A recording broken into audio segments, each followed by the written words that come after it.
Have you ever walked into a store and felt like everything inside was watching you? Like every old object on the shelf had a history, a secret, and maybe something more? Well, this is a story about a place just like that. In 2025, a man named Ethan Carter, a passionate antique collector, moved to a small, quiet town in Oregon.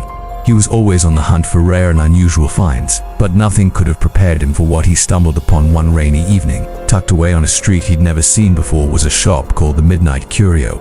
Its sign hung crooked. The glass in the window was foggy with age, and the door let out a low, hollow creak as he pushed it open. The moment he stepped inside, the air felt heavy, thick. Dust motes danced in the lonely beams of light cast by a single bare bulb hanging from the ceiling. The shop was crammed from floor to ceiling, with shelves overflowing with old clocks, porcelain dolls with glassy eyes, faded photographs of people long gone, and strange jars containing things Ethan didn't even want to guess at. But the strangest thing was the feeling. Every single item in that room felt alive. He could feel their gazes on him, a silent, collective stare. Suddenly, a figure emerged from the deepest shadows of the shop. It was an old man with milky, clouded eyes, a crooked smile that didn't quite reach them, and hands that trembled with an unnatural rhythm. "Welcome," he whispered, his voice like rustling leaves. "Everything here has a story, and some stories, they never end." Ethan, though unnerved, was still an antique hunter at heart. His curiosity got the better of him and he began to browse. The first thing that caught his eye was a delicate music box. He carefully wound the key, and a beautiful, haunting melody filled the dusty air. It was enchanting, but then he noticed it, the tiny ballerina doll inside the box. It blinked, not a mechanical, jerky movement, but a slow, deliberate blink, as if it had witnessed centuries of sorrow and fear. Ethan let out a nervous laugh, trying to brush it off. It had to be his imagination, a trick of the light. He moved on. Next, he found a small, ornate mirror. Its surface cracked like a spiderweb. He leaned in to look at his reflection, and for a split second, he saw himself. But then a dark shadow flickered into view right behind his shoulder. He spun around, his heart pounding. There was nothing there. He turned back to the mirror, and his blood ran cold. The reflection was smiling a wide, sinister grin, but Ethan's own face was frozen in shock. The old shopkeeper's voice slithered out from the shadows again. "Everything here remembers." "What do you mean?" Ethan asked, his voice barely a whisper. "Objects," the old man explained. "They absorb the last, strongest emotions of the people who owned them. Their pain, their anger, their joy, their fear. Sometimes, when a new person touches them, it wakes those memories." Now Ethan's fear was warring with his insatiable curiosity. He reached out and touched an old, worn violin. A sharp, icy chill shot up his arm, straight to his core. His mind was flooded with flashes of images that were on his own. He saw children laughing in a sunlit field. He heard a man screaming in rage. He felt the despair of a woman crying over a broken promise. Then, as quickly as it came, there was only silence. He dropped the violin in shock, but it didn't clatter to the floor. It stood perfectly upright, as if nothing had happened at all. The old man continued, his voice dropping even lower. "Some items are stronger. They remember more than just a moment. They remember a life. They remember death." Ethan's heart felt like it skipped a beat. His eyes scanned the cluttered shelves and landed on a small, rusted key. Against his better judgment, he picked it up. In an instant, the world dissolved around him. He was no longer in the shop.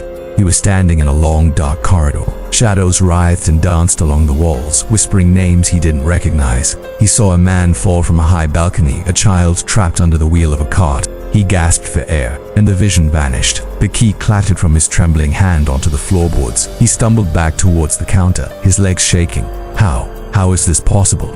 "Curios hold souls," the old man said, his milky eyes seeming to look right through Ethan. "Some souls stay willingly. Some souls stay willingly. Some are trapped." He leaned in closer, his breath cold, "and some seek a new host."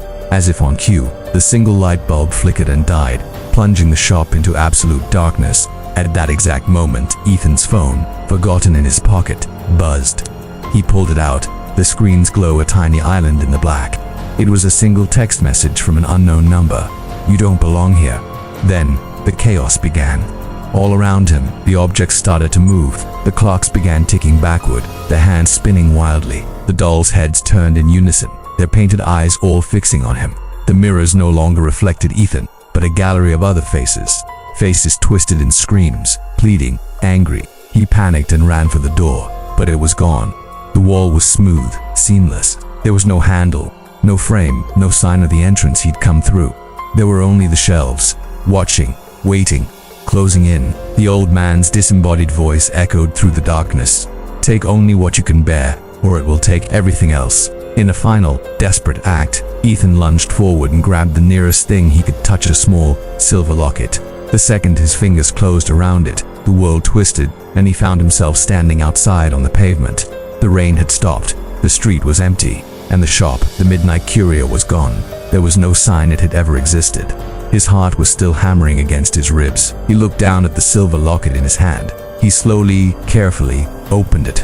The moment he did, he felt a deathly cold hand press against his chest, not from the outside, but from within. A whisper, clear as day, echoed in his mind. I remember you now.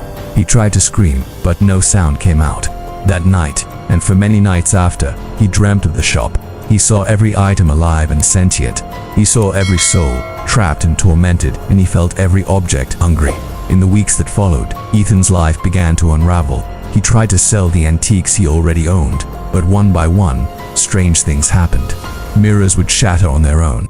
Music boxes would play their haunting tunes in the dead of night. His collection of dolls seemed to move across the room when no one was watching.